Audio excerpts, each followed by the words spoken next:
Welcome to Goalie's Pip Academy. Long before basketball, soccer, or baseball were invented, people from ancient times created their own exciting games and sports. Some were played for fun, others for religious ceremonies, and many to train warriors for battle. What's really amazing is that many of our modern sports today actually began in these ancient civilizations. Today, we're going on an exciting journey back in time to discover the most incredible sports from ancient Egypt, Greece, China, and more. We'll learn how these games were played, who got to participate, and some surprising facts about why they were so important to people thousands of years ago. We'll even see how some ancient sports have survived to become Olympic events we still watch today. Ready to step into the ancient world of athletic competition? Let's go. Our adventure begins in ancient Egypt, over 5,000 years ago along the Nile River. The Egyptians loved sports and physical activities. One of their most popular sports was wrestling. Egyptian wrestling was quite similar to wrestling today. Competitors would try to pin their opponent to the ground using different holds and throws. What makes this really cool is that we know so much about Egyptian wrestling because they painted detailed scenes of wrestling matches on the walls of tombs. Archaeologists have discovered a tomb from around 2400 BCE, that's more than 4,400 years ago, with paintings showing 400 different wrestling moves. The ancient Egyptians didn't have YouTube tutorials, so these paintings served as a kind of instructional manual for wrestlers. Another popular Egyptian sport was a type of boat racing. Since the Nile River was so important to Egyptian life, many of their activities happened on the water. Teams would race against each other in long boats, using paddles to propel themselves forward, kind of like modern dragon boat racing. Pharaohs, the Egyptian kings, would often organize huge boat races during festivals, and winning teams received special honors and prizes. The Egyptians also enjoyed a type of field hockey called hockey stick. This ancient game has a lot in common with field hockey played today. But not all ancient Egyptian games were so familiar.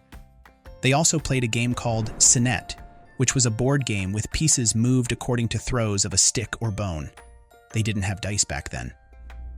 Though not exactly a sport like we think of today, senet was so popular that boards were often included in tombs so people could continue playing in the afterlife. Now let's travel to ancient Greece, where perhaps the most famous ancient sporting event was born, the Olympic Games. The first recorded Olympic Games were held in 776 BCE in Olympia, Greece.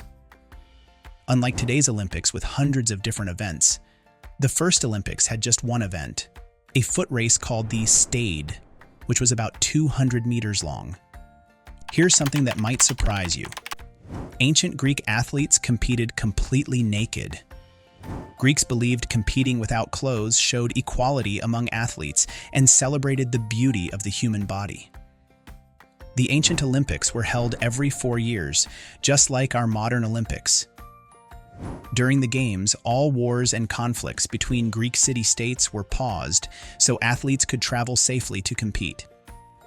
Let's check your understanding with our first quiz. Which ancient civilization created the Olympic Games? A. Egypt. B. Rome. C. Greece. D. China. Is your little one working on finding their words? You're not alone in this journey. At Goalie, we've developed a speech and language system to support early learners. Our goal? To help kids learn their first 50 words. Here's what makes Goalie special. Interactive apps designed by expert speech therapists. We make ad-free content, like this one, to support learning. Our app for parents lets you track your child's progress.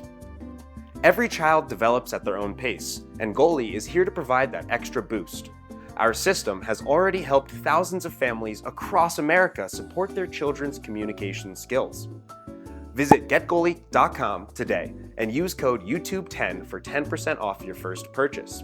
Again, that's getgoalie.com to give your learner a boost in speech.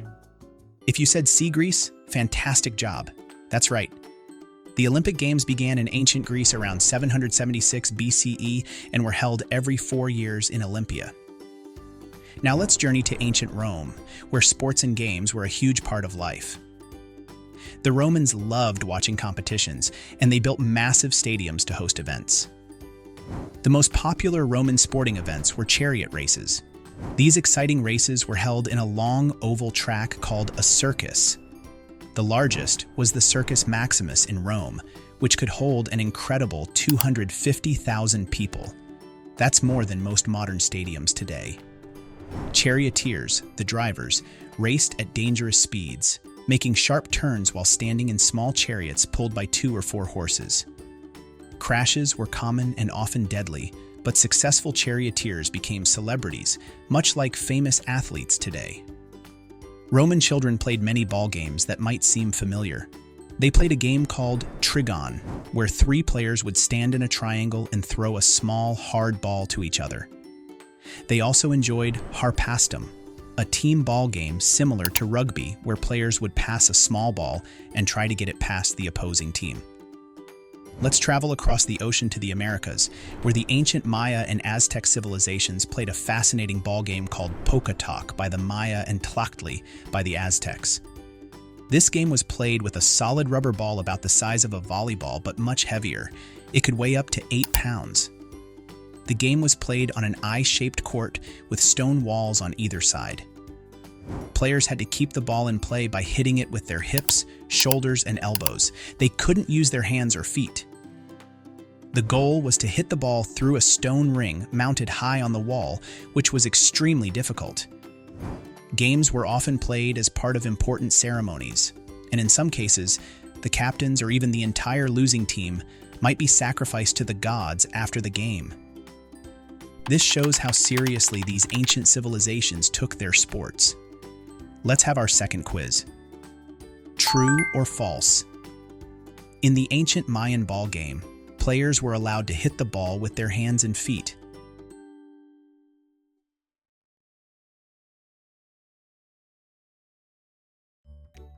If you said false, you're absolutely right. In the Mayan ball game, players could only use their hips, shoulders, and elbows to hit the ball. Using hands or feet was against the rules. Now let's travel to ancient China, where many sports developed that are still practiced today. One of the most important was a martial art called Wushu, which combined fighting techniques with physical exercise. Today, we know many of these martial arts as Kung Fu, Tai Chi, and other fighting styles practiced around the world. The Chinese also invented a sport called Cuju, which is considered the earliest form of soccer or football. In Cuju, players would kick a leather ball stuffed with feathers through a small opening in a net. Cuju was played by both men and women and was even used as training for military troops. In ancient India, yoga developed as both a physical and spiritual practice. While we often think of yoga today as a form of exercise, in ancient India, it was a complete system of physical, mental, and spiritual training. Another popular activity was a board game called Chaturanga, which eventually evolved into the chess we play today. In ancient Japan, sumo wrestling developed as part of religious ceremonies. Many of the rituals in modern sumo, like throwing salt in the ring to purify it, come directly from these ancient traditions. What's fascinating about all these ancient sports is how many of them have survived in some form to the present day. Time for our third quiz. True or false? Cuju was an ancient Chinese sport that looked like soccer.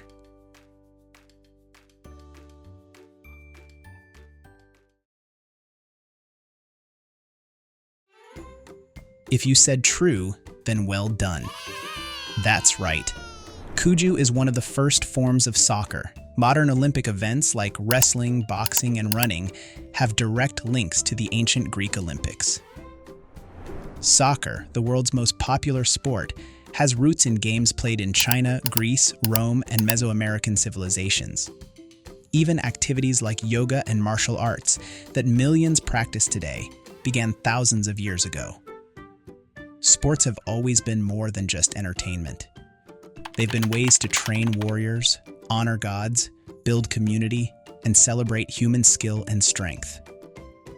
The next time you kick a soccer ball, play chess, or watch the Olympics, Remember that you're connecting with a tradition that stretches back thousands of years to ancient civilizations. If you loved learning about sports from ancient civilizations, make sure to subscribe to our channel for more fun history videos and check out our other awesome adventures into the past. See you next time. Is your little one working on finding their first words? You're not alone in this journey. At Goalie, we've developed a speech and language system to support early language learners. Our goal is to help kids learn their first 50 words. Here's what makes Goalie special. First is we have interactive apps designed by expert speech therapists. We make ad-free content like this to support learning. And lastly, our app for parents lets you track your child's progress. Every child develops at their own pace, and at Goalie, we're here to provide that extra boost. Our system has already helped thousands of families across America support their kids' communication needs. Visit getgoalie.com and use code YouTube10 for 10% off your first purchase. Again, that's getgoalie.com to give your learner a boost in speech.